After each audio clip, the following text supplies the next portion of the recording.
महर्षि गौतम जी द्वारा रचित न्याय दर्शन और इस पर आचार्य उदयवीर शास्त्री जी द्वारा रचित भाष्य को हम सभी अभी पढ़ रहे हैं, इसका स्वाध्याय कर रहे हैं।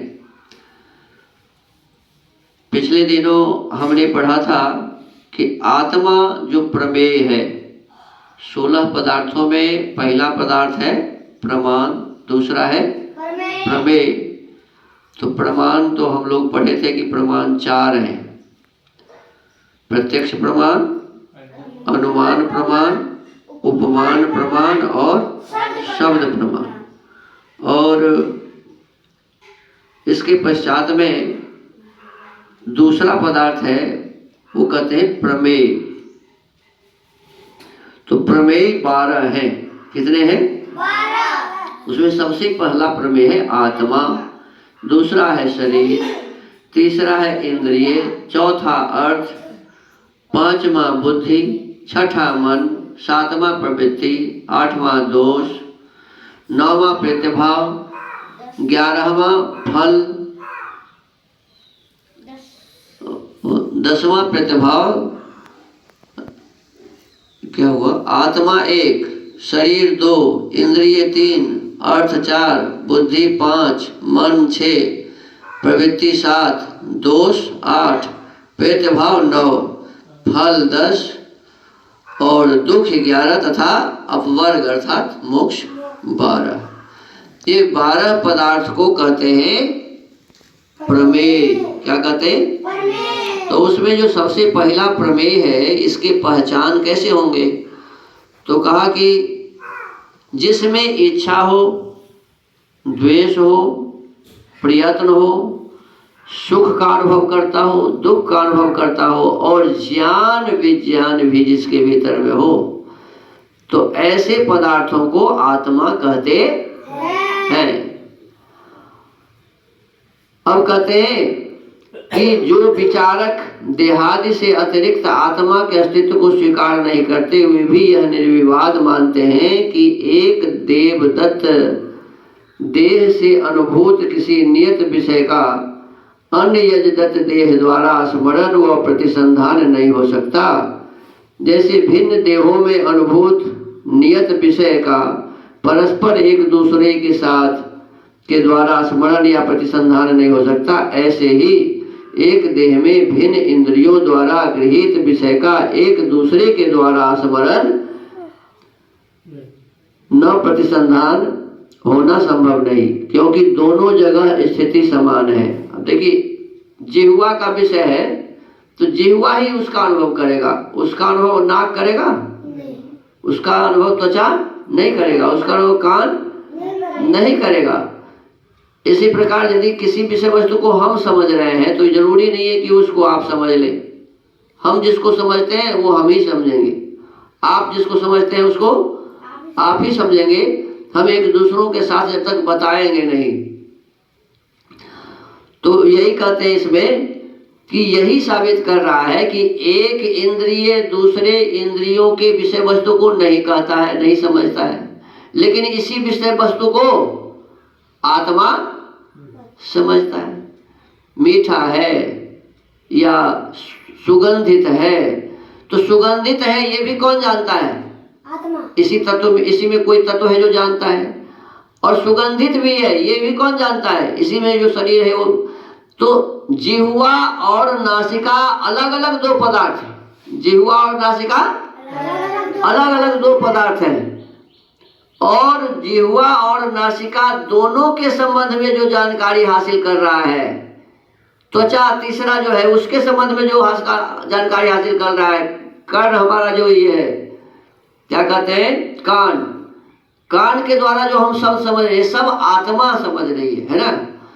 तो इन सबको समझने वाला जो है वही क्या है? आत्मा है।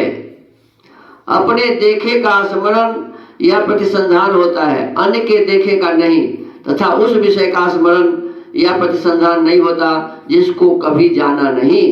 जैसे एक व्यक्ति के विषय में यह स्थिति कही जाती है, वैसे ही समस्त व्यक्तियों के विषय में समझनी चाहिए। अनात्मवादी जो आत्मा को नहीं मानता है। अनात्मवादी किसे कहते हैं? जो आत्मा को नहीं मानता है।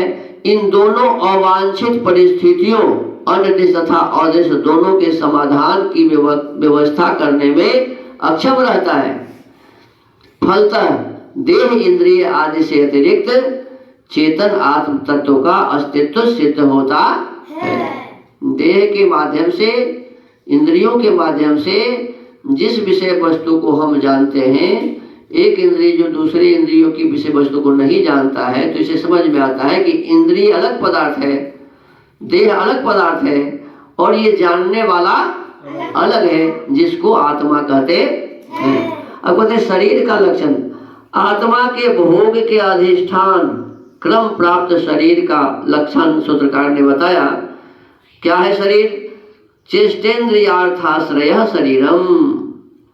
चेष्टा, इंद्रिय और अर्थों का आश्रय शरीरम, शरीर कहा जाता है। माने जिसमें चेष्टा की जाती है, जिसमें इंद्रियां हैं, जिसमें विषय हैं, उसे क्या कहते हैं? शरीर कहते हैं। सूत्र के आश्रय पद का संबंध चेष्टा, इंद्रिय और अर्थ तीनों के साथ है। चेष्टा का आश्रय शरीर है, काम करेगा किससे? शरीर के माध्यम से। चेष्टा का आश्रय शरीर है। चेष्टा उस क्रिया व हरकत का नाम है जो ज्ञान, इच्छा व प्रयत्न पूर्वक होती है। बड़ी ज्ञान हम प्राप्त करेंगे, इच्छा हम में होगी तो प्रयास करना पड़ेगा ना उसके लिए। व्यक्ति इस बात को जानता है कि अमुक वस्तु मेरे लिए सुखद व अमुक दुखप्रद है। वह सुखद वस्तु को ग्रहण करने और दुखप्रद को छोड़ने की इच्छा करता है। बढ़िया चीज को ग्रहण करेगा, लेगा, और खराब चीज से दूर भागेगा। इस प्रकार से प्रयत्न होने पर जो वस्तु के आदान व परित्याग के लिए क्रिया होती है, उसका आधार क्या है? शरीर है। कोई चीज हम ग्रहण करेंगे या हम अपने शरीर से अलग करेंगे तो उसका आधार क्या होगा? शरीर ही तो होगा, इसी के माध्यम से होगा। आत्मा शरीर में अधिष्ठित है। ज्ञान, इच्छा, प्रयत्न आत्मा के गुण हैं। आत्मा शरीर में है तो आत्मा ही अपने शरीर के माध्यम से किसी चीज को का ज्ञान करता है, किसी चीज को प्राप्त करने की इच्छा करता है या उसके लिए प्रयास करता है, प्रयत्न करता है। ये आत्मा के गुण हैं। इनके उभरने पर शरीर में जो क्रिया या हरकत होती है उसका आश्रय शरीर है। जो भी हम हरकत करते हैं किससे करते हैं? शरीर के माध्यम से ही तो करते हैं। आँख से देखना, कान से सुनना, ये सब क्या है? शरीर है ना। जिह्वा से चखना, नासिका से सूंघना, त्वचा से छूना, स्पर्श करना, ये सब किससे हो रहा है? शरीर से हो रहा है। तो इसीलिए कहते हैं कि इन सभी इच्छा, ज्ञान, प्रयत्न, ये सभी का जो आश्रय है, जिसके माध्यम से ये हम हरकत करते हैं अर्थात कार्य करते हैं, उसका आश्रय शरीर है, यही शरीर है। तो इस प्रकार से हमने शरीर के संबंध में आज जाना है, और भी इस पर अभी चर्चा होगी। तो आज स्वाध्याय के क्रम को यही विराम देते हैं। ओम।